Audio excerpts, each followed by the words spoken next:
Palabra Fiel presenta Un despertar en la palabra con Leonel Obispo.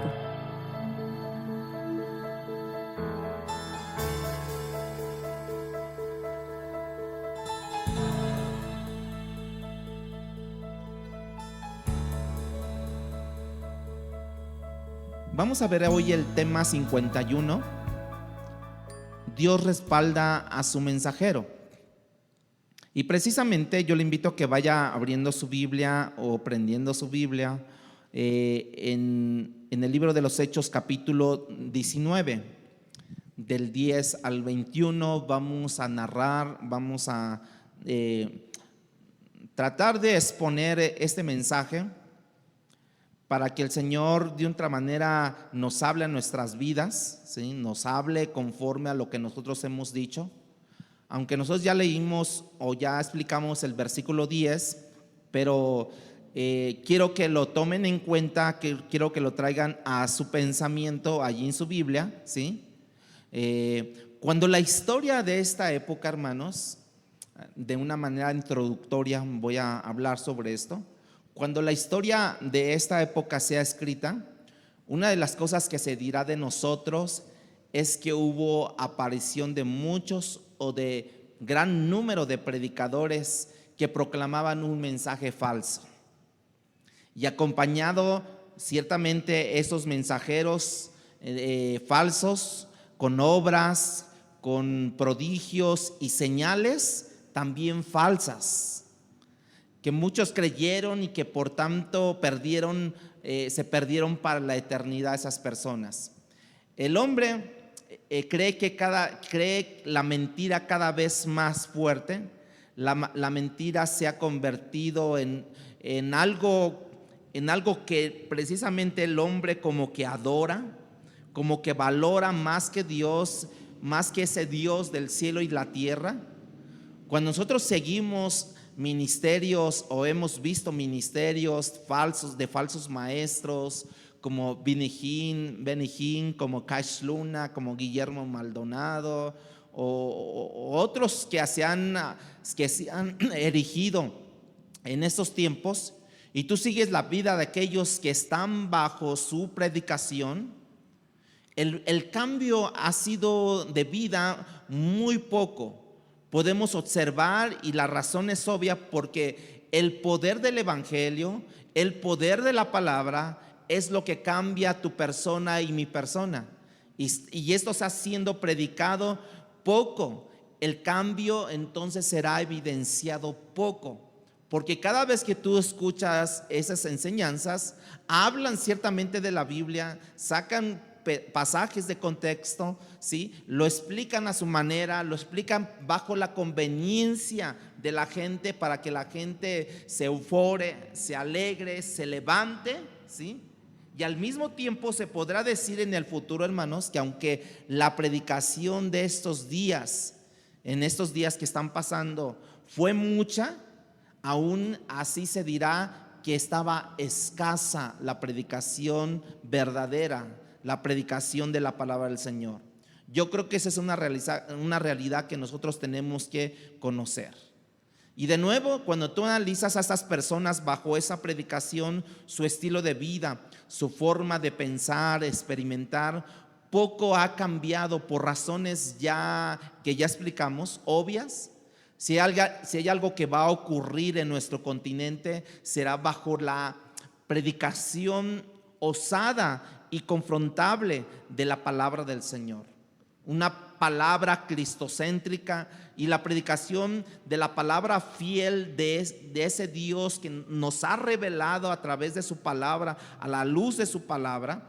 Yo creo que una de las cosas que identifica la predicación fiel de la palabra por parte de predicadores que fielmente, obviamente, han expandido, es que ellos van dejando un legado.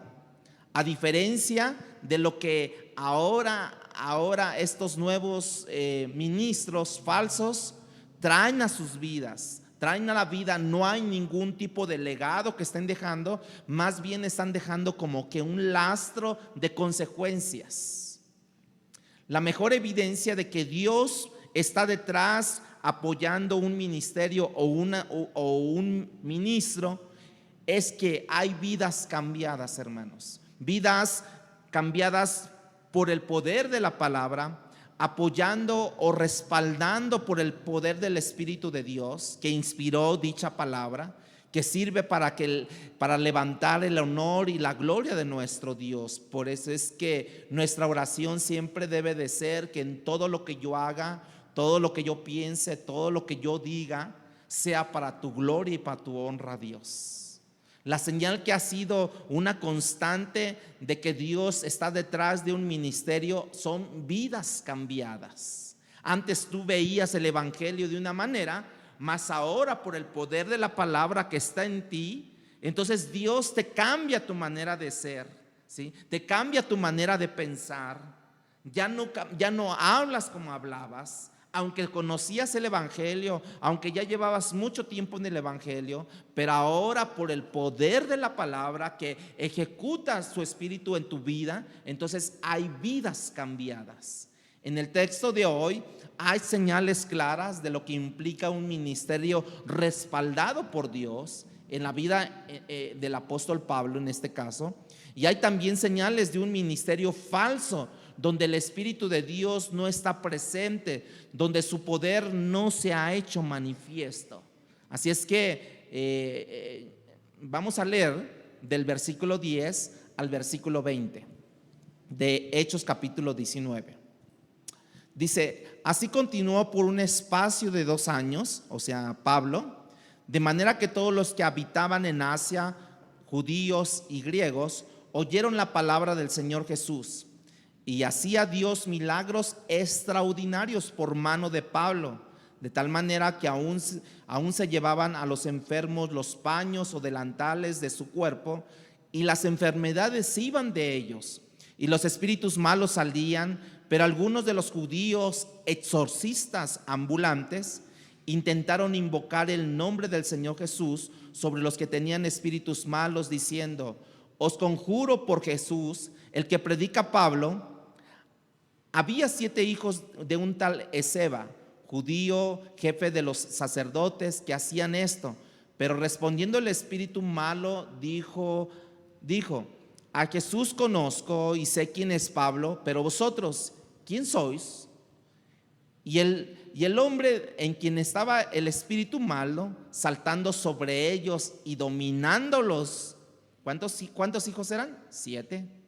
Pudo más que ellos, de tal manera que huyeron de aquella casa desnudos y heridos.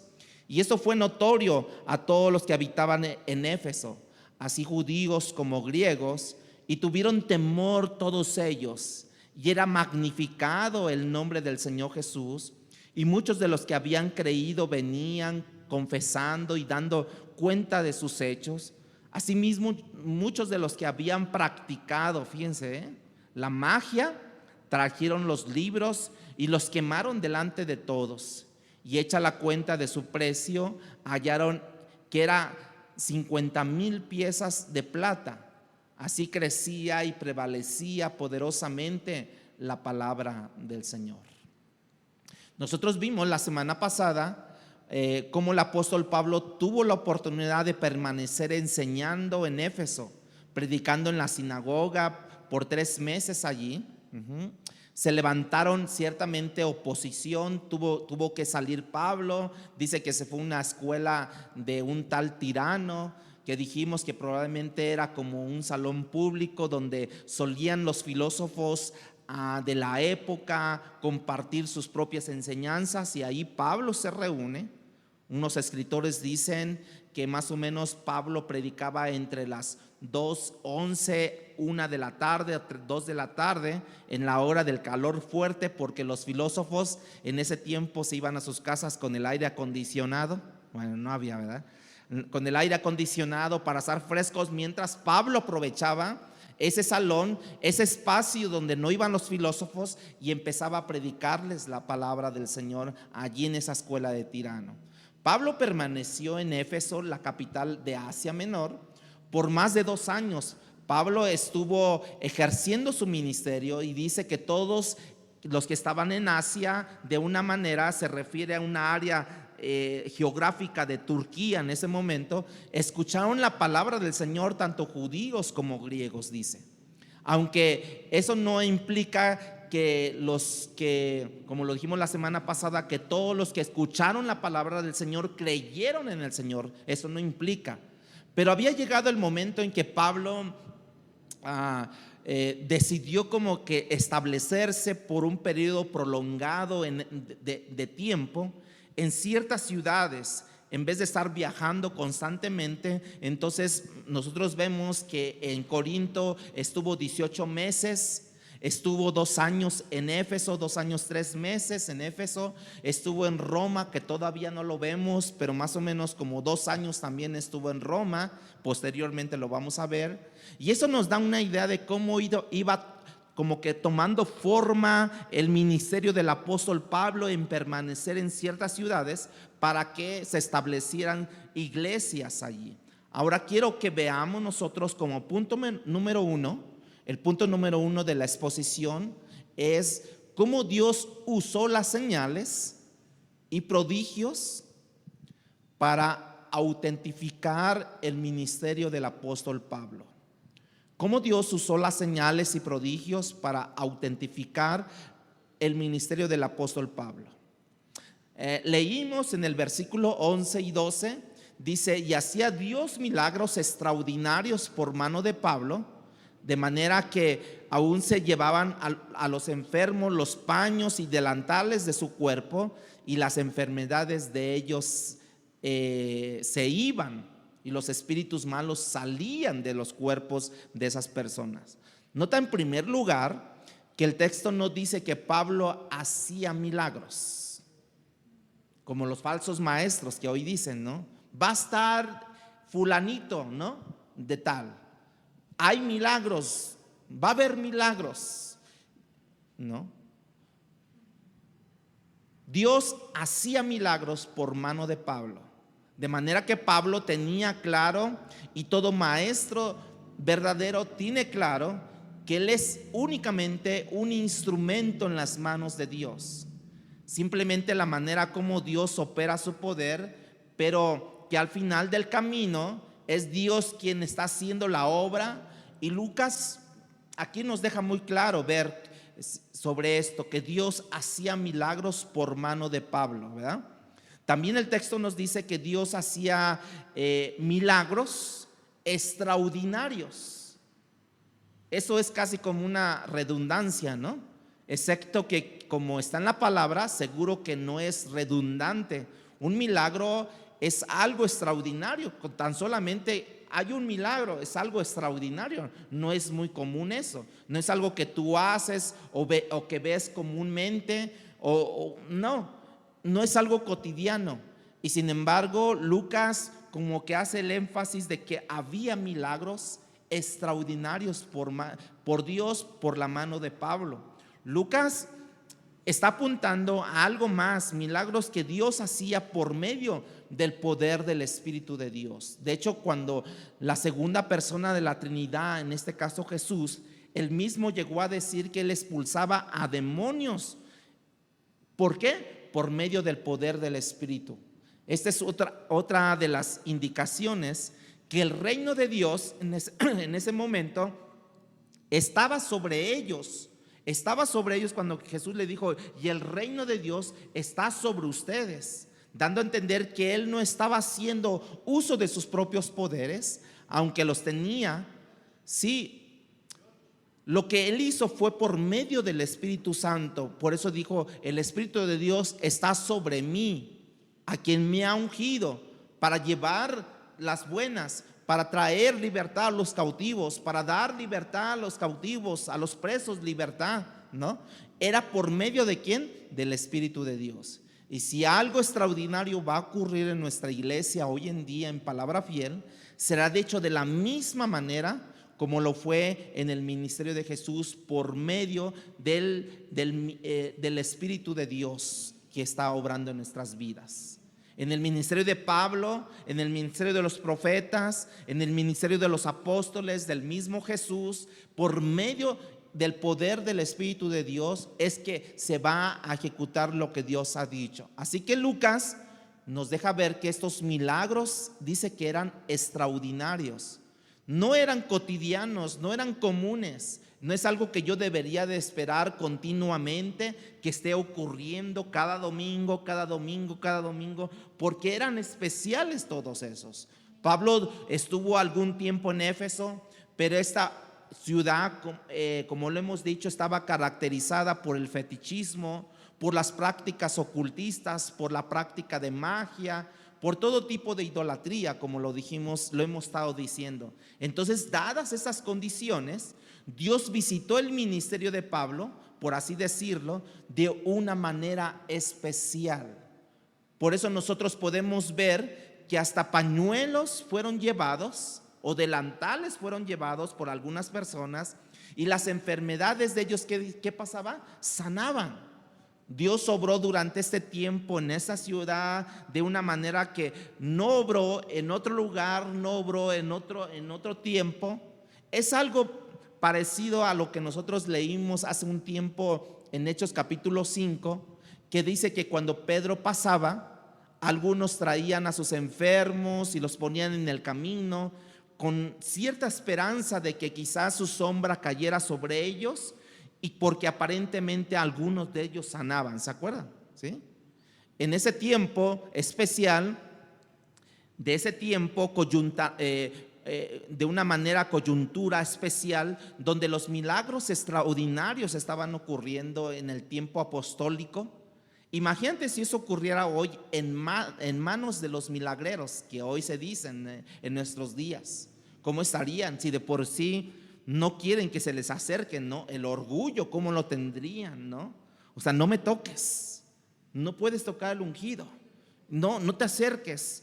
Ya hay una valla de gente para que no se te puedan acercar a ti. ¿Por qué? Porque precisamente hay una arrogancia por parte de ellos.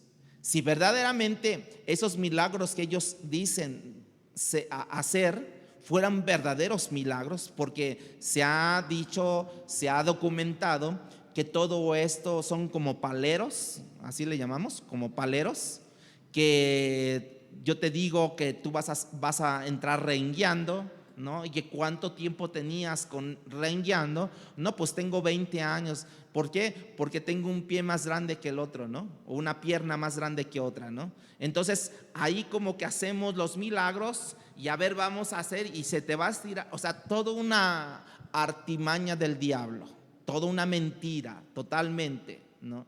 Nada de eso se vio en el apóstol Pablo. Ni orgullo, ni arrogancia, ni elitista, ni aislado como hoy lo hacen los falsos profetas y maestros. Todo lo contrario, Pablo estaba consciente de que él era un mero instrumento en las manos de Dios. Ahora nota, si Pablo estaba consciente de que estos milagros eran extraordinarios y que tenía el propósito de autentificar el mensaje y el mensajero, y con esto no quiero decir que los milagros no hayan continuado hasta el día de hoy, porque nosotros hemos visto algunos entre nosotros los milagros, cómo Dios opera, donde tú piensas que no va a pasar nada y de repente pasa, donde tú piensas que no hay agua y de repente hay agua, donde de repente tú piensas que todo está nubuloso, todo está cerrado, y Dios abre los cielos y derrama bendiciones. No depende los milagros de un milagrero, ¿sí? No. En la comunidad nosotros hemos visto que cuando nosotros oramos, Dios ha respondido las oraciones de la comunidad. Pero Pablo está consciente en este momento que hay ciertos milagros que Dios hace de una manera extraordinaria, con la finalidad de poner como que sus huellas digitales Dios sobre dicho apóstol o dicho mensajero.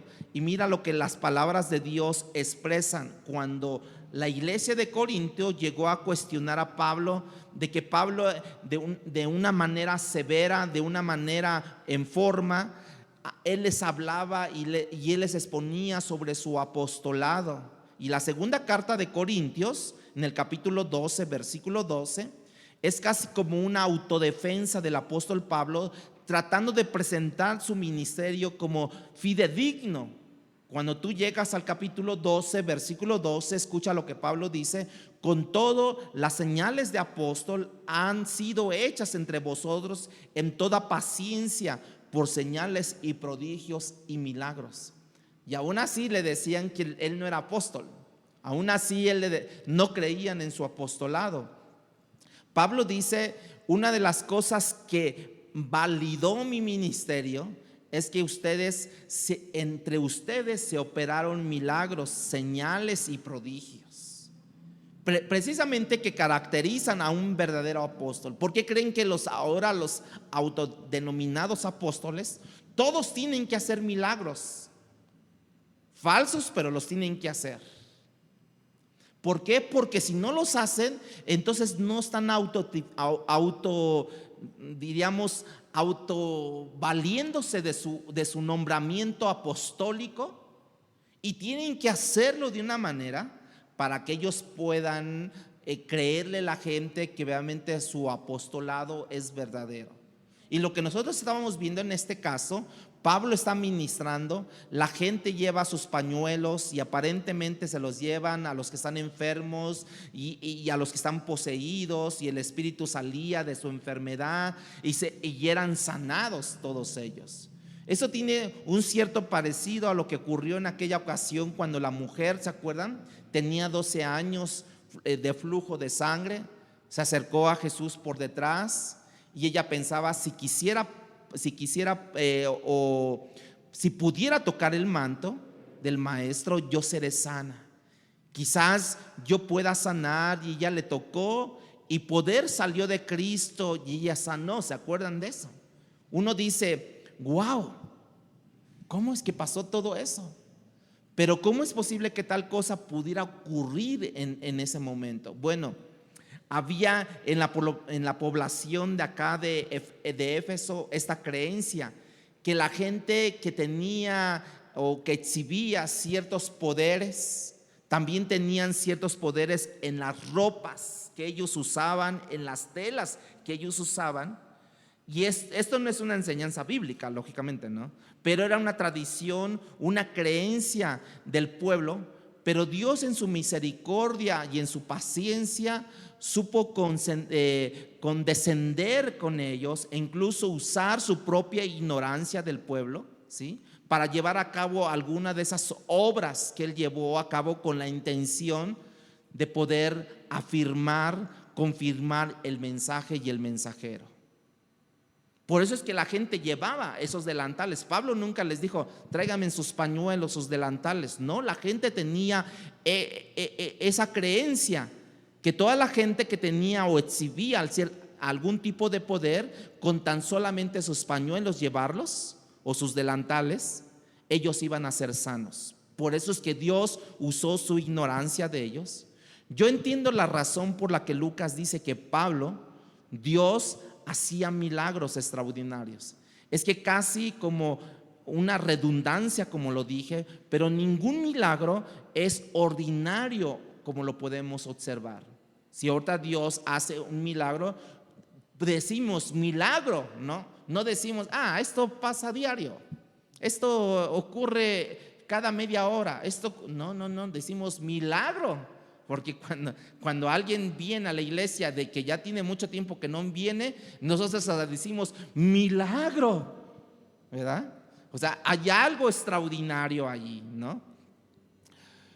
Así es que en ese tiempo, en el Medio Oriente, ¿sí?, específicamente en Jerusalén, usted puede ver que también se da mucho esa opción de que quieren estar en la tierra prometida, especialmente en Jerusalén, ir a la tumba donde se supone que fue el lugar donde Cristo fue enterrado, y toman un pañuelo, hay una piedra, una roca ahí grande, ¿sí?, con la idea de que el pañuelo quede bendito, ¿sí?, de tanto que le están haciendo así. Ya la roca está bien lisita, ¿no?, que ya lleva 2000 años y ya la roca está bien lisita. ¿Por qué? Porque precisamente de tanto que frotan el pañuelo para que el pañuelo sea bendito.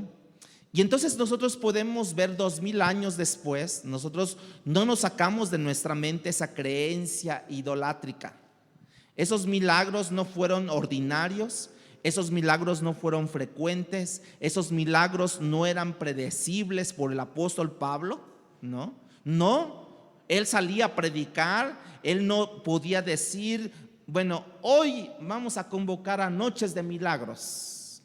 No. Él no tenía esto, él no tenía nada en mente. Milagros se iban a realizar únicamente sabiendo el Espíritu de Dios y lo que Él quería obrar en ese momento. Por eso en ningún momento tú lees las historias del Nuevo Testamento que habían campañas de sanación. Jamás había campañas de sanación, o viernes de sanidad, o miércoles de sanidad. Frases como que no te quedes sin tu milagro, no era concebible para la iglesia primitiva. No era concebible para la iglesia primitiva. Dios ha hecho milagros a lo largo de la historia redentora hasta el día de hoy. Sin embargo, cuando tú revisas la historia con cuidado, hay 3 grandes concentraciones o 3 periodos de milagros, de manera que esas cosas son para que precisamente Dios opere de una manera sobrenatural. La primera época fue en la época de Moisés hasta entrar a la tierra prometida. El día que entraron a la tierra prometida dejó de caer el maná, ¿se acuerdan? Y ahora ya no habría más maná. Ahora había que trabajar, había que luchar, había que esforzarse y ir para adelante. La segunda época fue en la época de Elías y Eliseo, Dios confirmando a sus 2 siervos por medio de señales y prodigios, donde muertos fueron resucitados, donde personas fueron sanadas, donde hubo milagros del cielo, donde se detuvo el sol, donde se detuvo el planeta, ¿no? Luego en la época de Jesús y sus apóstoles, todo lo que ya hemos observado y visto a lo largo de estos meses que llevamos estudiando el libro de Hechos. En esos 3 periodos los milagros escasearon y muchos, de manera que estas cosas fueron siempre extraordinarias. No siempre, no todos los días se hacían milagros. Si tú sumas los milagros de todo lo que es la Biblia, no van más de 100 milagros. O sea, no son muchos. Pero los predicadores como que los ponen como si fueran miles, millones de milagros. Y no son así. Son tan simples, tan llanos, que Dios no tiene como énfasis hacer milagros, sino llevar la palabra. Número 2. El punto número 2 es la ausencia del poder del Espíritu, es la marca distintiva de un ministerio falso. La ausencia del poder del Espíritu o de vidas cambiadas, ¿verdad? Es la marca distintiva de un ministerio falso. Es posible hacer ministerio en nombre de Cristo, en el poder del Espíritu Santo, y es igualmente posible sonar muy similar haciendo ministerio en el nombre de Cristo sin el poder del Espíritu de Dios. Y eso ha ocurrido siempre y continúa hasta el día de hoy. No es que Dios no haga milagros en el día de hoy, pero los falsos maestros hacen milagros falsos. Como lo dije yo, tienen a sus propios paleros para poder, los meten en sillas de ruedas, los meten con tanques de oxígeno, con mascarillas de oxígeno, los meten con ciertas cosas, pinturas en sus cuerpos para ser sanados, ¿sí? En la época de Jesús y ahora en la época de Pablo, los supuestos exorcistas tenían todo tipo de estrategias y trucos que ellos manejaban para sus propios milagros falsos, por medio de los cuales ellos supuestamente sanaban enfermedades o liberaban a personas poseídas. De manera que cuando ellos vinieron a Pablo, cuando ellos vieron a Pablo a exorcizar a una persona, usando el nombre de Jesús, ellos entendieron que tal vez esa era la clave, utilizar en el nombre de Jesús. No hay claves, hermanos, para esto. Hay poder, sí, y el poder es de Dios y el milagro es de Dios, y cuando Él lo usó, cuando Él lo quiere, cuando Él quiere lo usa, cuando Él quiere se manifiesta, porque siempre todo lo que va a traer va a darle gloria a su nombre. Así es que no hay claves para esto. Por eso estos hombres pensaban, vamos a usar el nombre de Jesús, porque en el primer siglo había muchas creencias. De hecho, estos que exorcizaban judíos eran considerados como efectivos ellos, porque dicen que eran hijos de un sacerdote, ¿se acuerdan? Esceva, porque se entendía que ellos tenían acceso al nombre de Jesús por ser judíos, y por eso ellos usaron ese nombre, ¿no? Dice en el versículo 13 al versículo 16 de Hechos 19. Pero algunos de los judíos exorcistas ambulantes intentaron invocar el nombre del Señor Jesús sobre los que tenían espíritus malos, diciendo: os conjuro por Jesús. Ahí está. Se les daba una creencia a ellos, como que afirmaban ellos por ser judíos: el que predica Pablo, ¿no? Y luego punto, había 7 hijos de un tal Esceva, judío, jefe de los sacerdotes, o sea, era judío, sacerdote, ¿sí? Que hacían esto. Pero respondiendo el espíritu malo dijo: a Jesús conozco y sé quién es Pablo, pero vosotros ¿quién sois? Y el hombre en quien estaba el espíritu malo, saltando sobre ellos y dominándolos, pudo más que ellos, de tal manera que huyeron de aquella casa desnudos y heridos. Esta gente, como podemos ver, quiso usar el nombre de Jesús como un poder, como una palabra mágica, ¿no? No hay duda en que el poder en el nombre de Jesús, no hay duda que hay poder en el nombre de Jesús, pero no de esta manera. Ellos quisieron usarlo como parte de un truco, de una estrategia.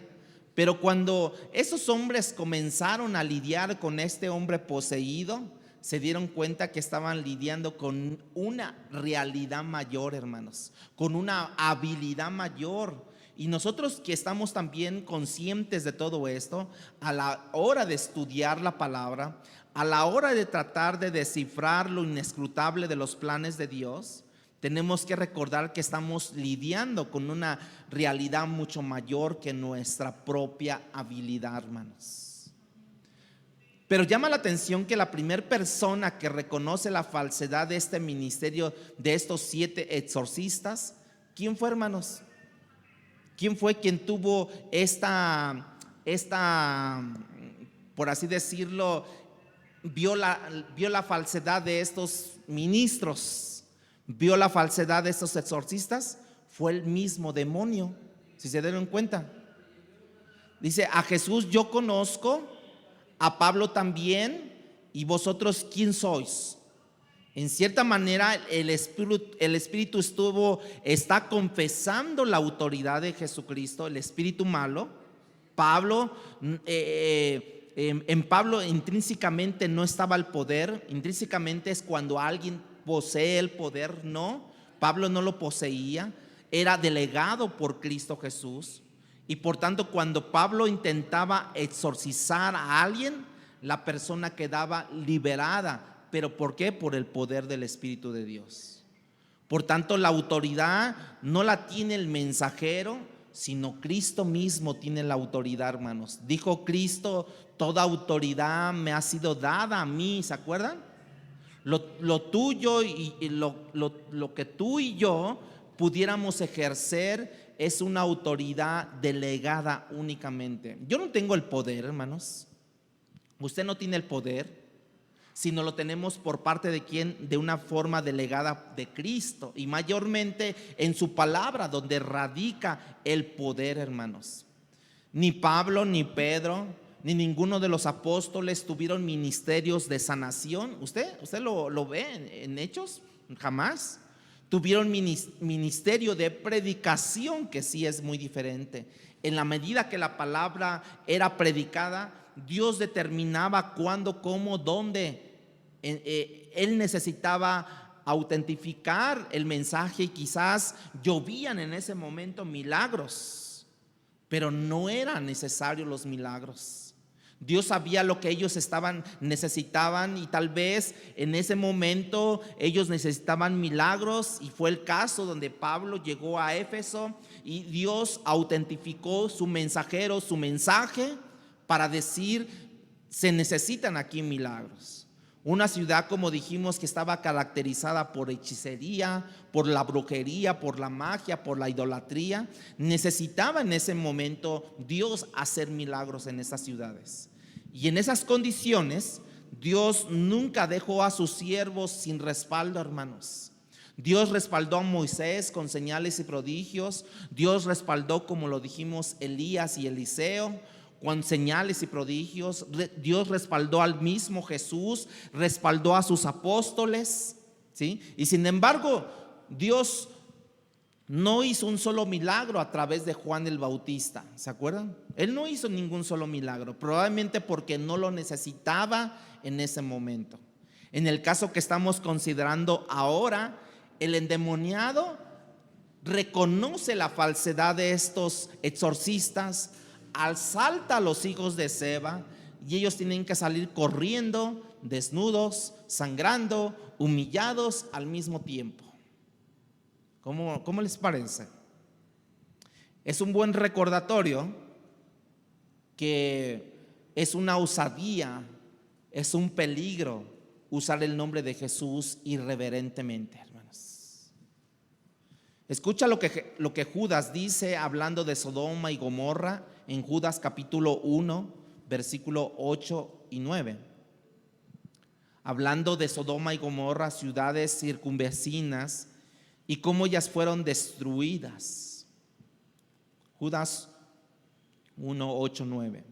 No obstante, de la misma manera, también estos soñadores mancillan la carne, rechazan la autoridad y blasfeman de las potestades superiores. Pero cuando el arcángel Miguel contendía con el diablo, dice, disputando con él por el cuerpo de Moisés, no se atrevió a proferir juicio de maldición contra él. ¿Contra quiénes? Contra el diablo, sino que dijo: el Señor te reprenda. Judas estaba hablando de esas majestades angelicales, está hablando de arcángeles de Dios. No está hablando de ellos, lógicamente, está hablando de las fuerzas angelicales que cayeron, que descendieron como parte de rebelión contra Dios, caídas. En ese contexto, cuando tú lees lo que Dios tiene que decir, porque después él habla del arcángel Miguel, ¿sí?, que no se atrevió a proferir, a pronunciar juicio contra Satanás, sino simplemente le dijo: que el Señor te reprenda. Entonces, si se dan cuenta, hermanos, en el versículo 10 de Judas, capítulo 1, Judas 1:10 dice: pero estos blasfeman de cuantas cosas no conocen, y en las que por naturaleza conocen, se corrompen como animales irracionales. Judas está hablando de gente que trata de manejar una realidad que es superior a su habilidad y que hacen uso en el nombre del Señor de una manera irreverente. Eso nos hace entender, hermanos, en un momento dado de guerra espiritual, el nombre del Señor tiene que ser usado con mucha cautela, hermanos. Fíjense que hay gente que yo conozco, gente que yo vi, que ellos estaban, en algún tiempo se les denominó el cuartito, ¿no? Mételo al cuartito de liberación. Y muchos se metían ahí según para exorcizar, o sea, para echar fuera demonios. Pero ¿qué creen? Salían todos bailados y trapeados ellos. Al que bien le iba, salía todo despeinado, ¿no? Al que bien le iba. Ya nada más salía y se acomodaba, ¿no? Sus cabellos, ¿no? Pero al que mal le iba, con la camisa rota, ¿no? Ya sin con corbata, los pantalones todos sucios, o sea, de plano, como que les habían dado una revolcada. Pero créanme, al día de hoy, esas personas, al día de hoy, no están dentro del Evangelio de Cristo.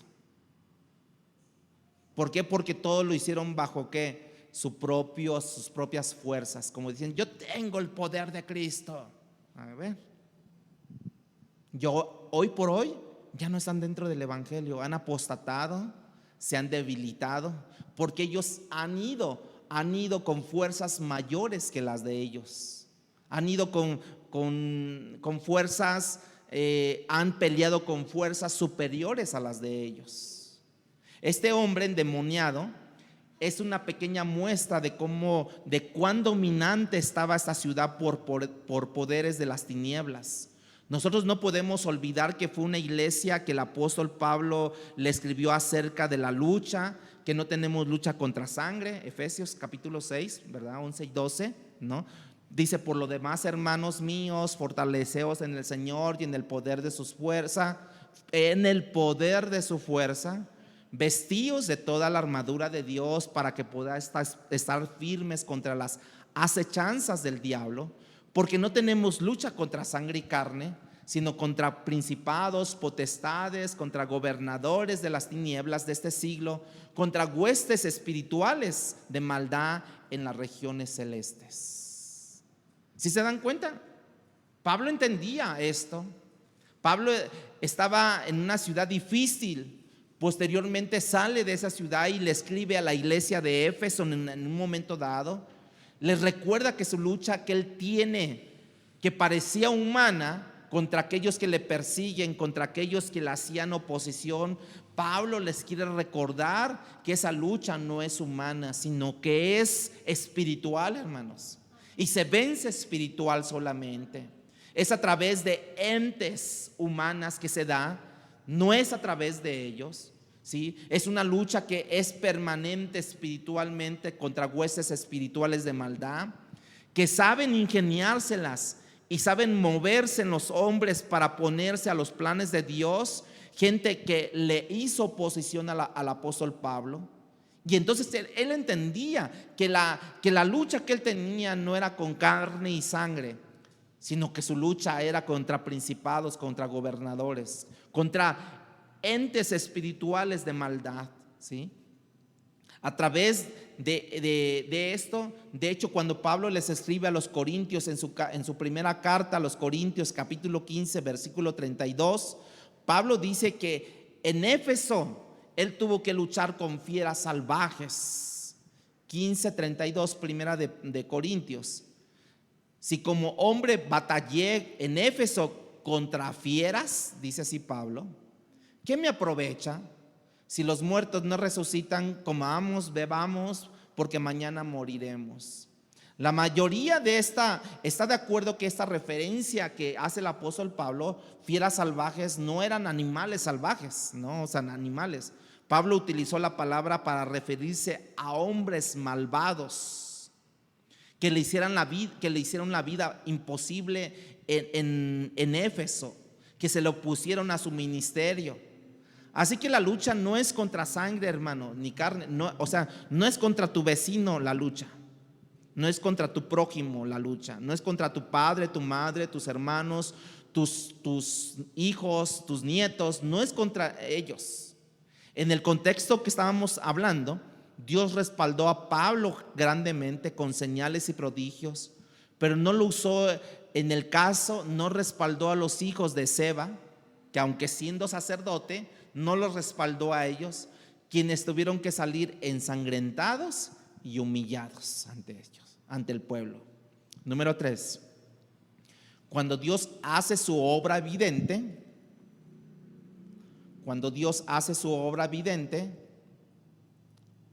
el temor del Señor se apodera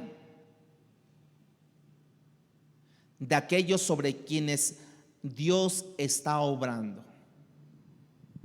Cuando Dios hace su obra evidente, el temor del Señor se apodera de aquellos sobre quienes Dios está obrando. Eso ha ocurrido exactamente, y el versículo 17 lo respalda, lo que le estoy diciendo. Versículo 17 del capítulo 19 de Hechos. Dice: y esto fue notorio a todos los que habitaban en Éfeso, así judíos como griegos, y tuvieron temor todos ellos, y era magnificado el nombre del Señor Jesús. Era magnificado el nombre del Señor Jesús. Ya habíamos oído que la palabra del Señor había sido escuchada en toda la región de Asia Menor. Ahora hay un falso exorcismo, un intento de exorcizar, de liberar a esta persona endemoniada. Resulta que el demonio ataca a los siete hermanos y dice que todo Éfeso, la ciudad entera, supo de este evento, tanto judíos como griegos, y el resultado de esto tuvo dos efectos de este resultado. Uno, que dice que el nombre del Señor Jesús fue exaltado, fue honrado, fue magnificado, fue glorificado, fue levantado el nombre del Señor. ¿Sí? Y eso es lo que Dios quería que ocurriera en ese momento, en esa ciudad, en ese tiempo. Fue considerado que en toda su investidura reconocido el nombre del Señor Jesucristo. Hubo temor, fue exaltado, fue adorado. Y el segundo punto, el segundo resultado como efecto de todo esto, dice que el temor del Señor estuvo en toda la población. El segundo resultado, estuvo el temor del Señor. El temor del Señor, como ya lo hemos visto en Hechos capítulo 2, cuando Dios estaba comenzando a hacer sus señales y prodigios, dice que el temor del Señor se apoderó de la iglesia. Ustedes recuerdan que el temor del Señor también entró cuando Ananías y Zafira, ¿se acuerdan? Que quisieron mentirle al Espíritu de Dios. Dice que entonces cuando ellos cayeron muertos, dice que el temor del Señor se apoderó de todo el mundo a su alrededor. O sea, dijeron, no, hay que ponernos las pilas, hay que ir rectos, hay que ir tablas, hay que ir rectos, ¿no? Nosotros leímos que la iglesia crecía y se fortalecía andando, dice, en el temor del Señor. La pregunta es, ¿cuál es el temor del Señor? ¿Cuál es el temor del Señor? ¿Saben cuál es el temor del Señor? Es el respeto y honor que se merece el Señor. Es el respeto y honor que se merece el Señor. Esa es parte del temor del Señor. Dios quiere que tú y yo conservemos el temor del Señor, porque cuando nosotros le perdemos el temor al Señor, nosotros perdemos el temor al pecado y nos encontramos haciendo el pecado porque no hay temor en nosotros, y tú y yo nos vamos a desviar porque no hay temor del Señor. Mire, con tan solamente que una vez usted peque, mañana volverá a pecar mejor. Y Satanás le da estrategias. Y pasado mañana volverá a pecar mucho mejor, con menos evidencia, con menos gente que te vea, porque te da habilidad Satanás, te da estrategia Satanás. De hecho, el salmista, hay algo que me impacta, el salmista David estaba consciente de la relación que existe entre la ausencia del temor del Señor y la vida de impiedad. Si tú quieres una explicación de por qué la sociedad de hoy está como está, nosotros podemos hacer un análisis sociológico, por así decirlo, pero en términos espirituales es que no hay temor del Señor, hermanos. No hay temor del Señor. No hay temor del Señor. Ustedes pueden ver en la calle, ustedes pueden escuchar en la calle, ustedes pueden ir en el transporte en la calle y ustedes pueden ver que no hay temor del Señor. Y donde no existe el temor del Señor, el resultado es un momento de iniquidad, decía el salmista en el capítulo 36 del 1 al 4. La iniquidad del impío me dice al corazón, no hay temor de Dios delante de sus ojos. El salmista concluye que en el impío no hay temor de Dios delante de sus ojos, y ahora explica la razón por la cual él concluye eso en el Salmo 36, versículo del 1 al 4. Dice, se lisonjea, por tanto, en sus propios ojos. Vean cómo es. Se lisonjea, por tanto, en sus propios ojos. O sea, te ves al espejo y dices, qué guapo estoy. ¿Eso es lisonjear? Eso es lisonjear, hermanos. O sea, como diciendo, no, voy a cautivar a las señoras, a las jóvenes, 40, 20, no importa. O sea, empiezas a lisonjear en sus propios ojos, dice el salmista David, de quien su iniquidad no será hallada y aborrecida. La palabra de su boca son iniquidad y fraude. Han dejado de ser cuerdo y hacer el bien. Medita maldad sobre su cama. Fíjense cómo es. Si muchas veces te encuentras en la cama así pensando, dile, ¿qué estás pensando? ¿Qué estás pensando? Despiértale. Si tú ves a tu pareja que está ahí está acostado en la cama y está como que pensando, ¿qué piensas? ¿Qué piensas? ¿Qué piensas? Porque dice, medita maldad sobre su cama. Está en camino no bueno, el mal no aborrece. Dios permitió que ocurrieran milagros y prodigios en mano de Pablo y permitió que este intento de exorcismo no se diera por parte de los hijos de Seba, ¿sí? Pero precisamente Dios trajo esa revoltura en ellos, este maltrato físico, desnudos, ensangrentados, para poder infundir temor del Señor en esa región. En ocasiones, en la historia redentora, hermanos, Satanás ha sabido duplicar hasta cierto punto las señales y prodigios. Nosotros vemos, por ejemplo, los milagros en Egipto por parte de Moisés. Llegará el tiempo donde, si tú no entendemos todo esto, nos vamos a ir tras los milagros. Que está haciendo milagros, que está quitando juanetes, tal persona, que quién sabe qué. Y si yo tengo, entonces voy corriendo, ¿no? Pues que se me quiten los juanetes. Que la persona poniendo su mano sobre su cabeza, se le vuelve negro su cabello. Ay, sí, porque ya me gasté tanto en tintes yo. ¿Van a ir o no van a ir, hermanos? El apóstol Pablo decía en segunda de Tesalonicenses capítulo 2, segunda de Tesalonicenses capítulo 2, 9 y 10. ¿Por qué, hermanos? ¿Por qué habla sobre esto? Porque precisamente muchas veces Dios trae juicio sobre las personas que erróneamente invocan el nombre de Jesús, como en este caso los hijos de Seba, ¿no? Dios trae juicio y envía a la humanidad. Y muchas veces Dios manda un espíritu engañador también, con el propósito expreso de que crean en la mentira, porque no amaron la verdad. Segunda de Tesalonicenses 2, 9 y 10 dice, inicuo cuyo advenimiento es por obra de Satanás, con gran poder y señales y prodigios mentirosos, y con todo engaño de iniquidad para los que se pierden, por cuanto no recibieron el amor de la verdad para ser salvos.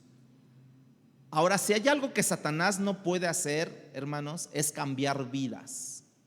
Una de las cosas que autentifica el mensaje y el mensajero es cuando hay vidas cambiantes. Como dije al principio, que la marca de Dios está detrás de ese ministerio, es vidas cambiadas. Eso solo puede hacer el Espíritu de Dios, el Evangelio, que es poder para salvación. Solo Dios puede hacer todo eso. Eso es induplicable, por así decirlo. No hay que lo pueda duplicar Satanás, no pueda cambiar vida Satanás. ¿O usted ha visto que Satanás ha cambiado vidas para bien? Jamás, jamás. Y el cuarto punto y último es la vida del que ha nacido de nuevo, la vida que ha nacido de nuevo experimenta un cambio radical. Experimenta un cambio radical.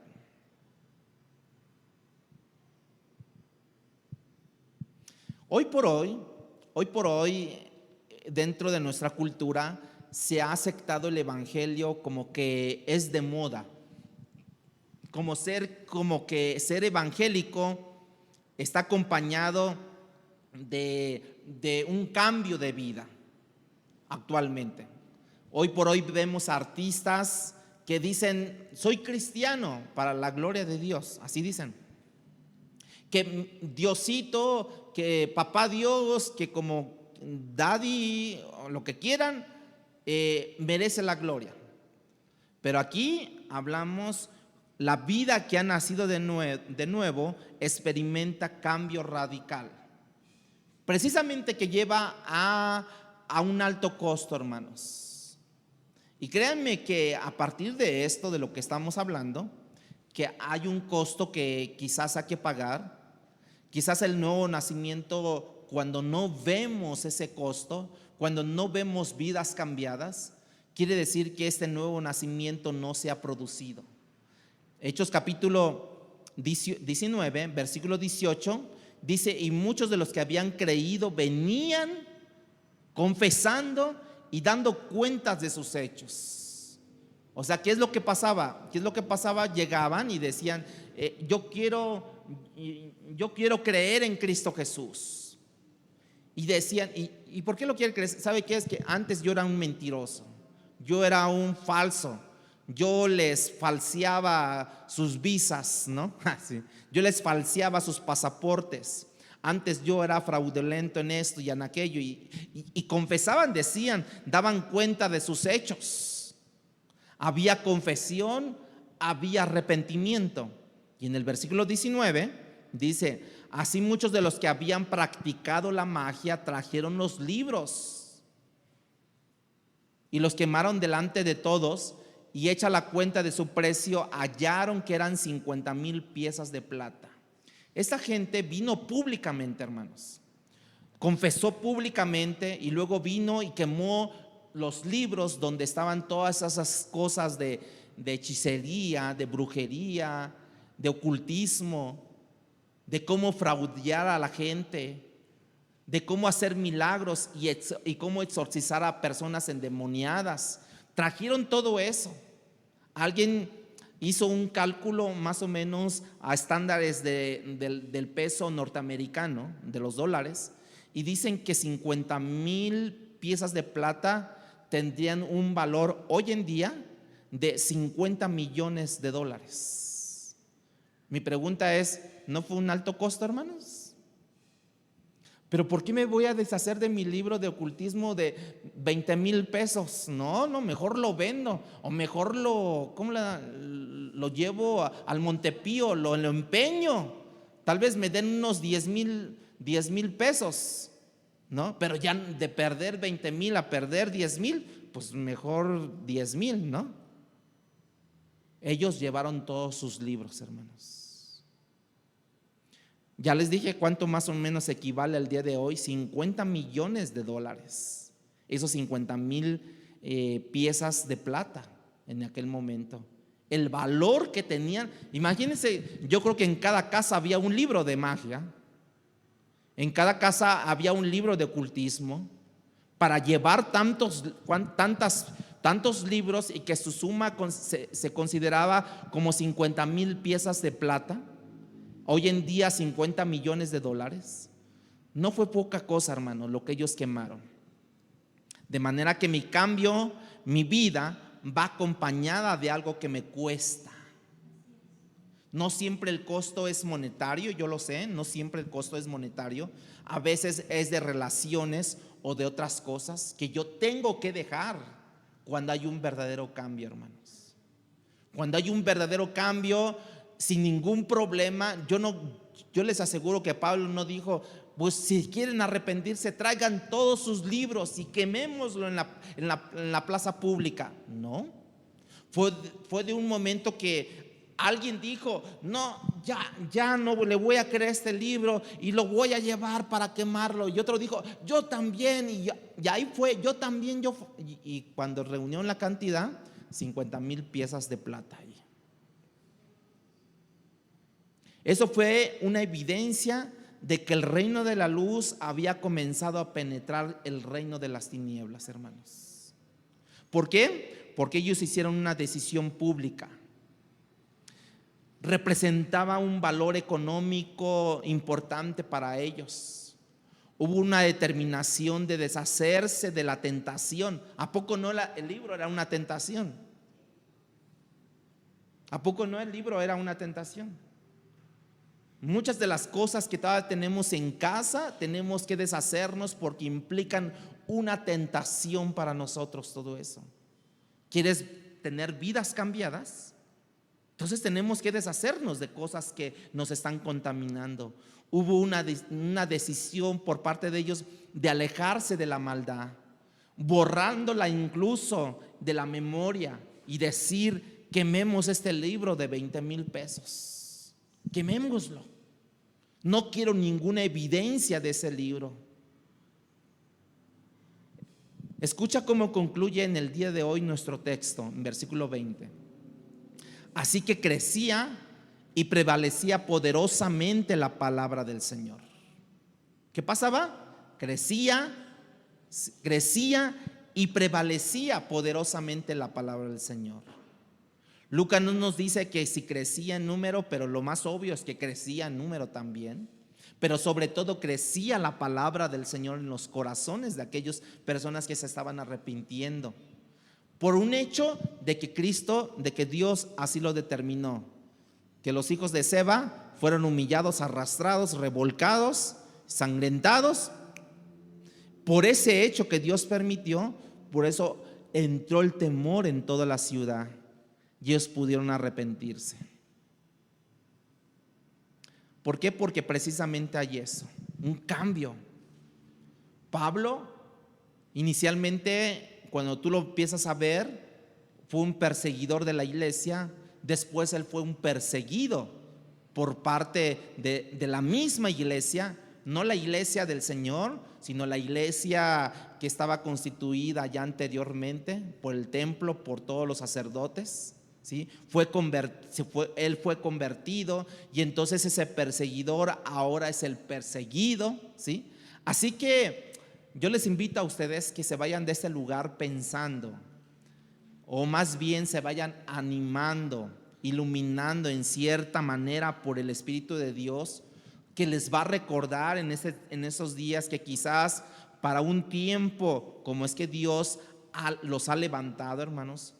Porque los cimientos de nuestra sociedad están siendo sacudidos en ese tiempo. ¿Y qué puede hacer el justo?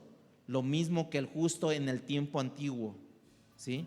Creyéndole a Dios solamente. La maldad se ha corrompido totalmente el día de hoy. La maldad se ha enfrascado, se ha acrecentado la maldad. Pero también el poder de Dios ha prevalecido, dice, porque la iglesia del Señor, la palabra del Señor, crecía y prevalecía poderosamente la palabra del Señor. Así es que no hay duda de que sí crece el poder del enemigo, pero también crece el poder de Dios. Y Dios en su momento y en su idea, en su pensamiento de Dios, Dios así le place expandir su poder milagroso a quien Él quiere, como Él quiere, donde Él quiere y a la manera que Él quiere. Amén. Amén. Gloria a Dios. Amén.